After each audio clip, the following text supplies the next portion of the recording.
Assalamu Walaikum. Hello friends, how are you? Welcome back to our another video. In this video, I am going to show you how to make stock chart in Microsoft Word. Let's get started.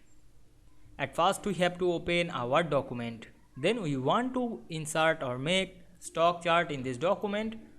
Go to the insert menu.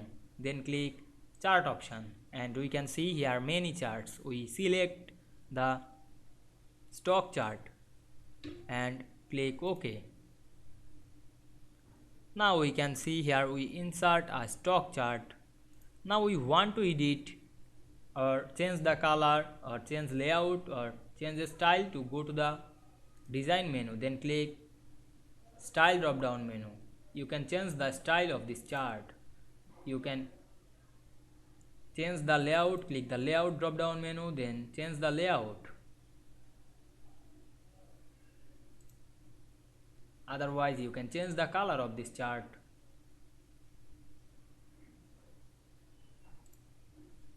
You can edit this data of this chart. Click right button on our mouse and go to edit data.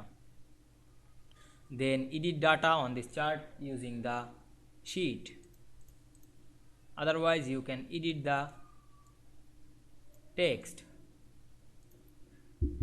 Now we can see here we make stock chart in this document very easily. I hope you enjoyed the video. Please like, comment, share and subscribe my channel.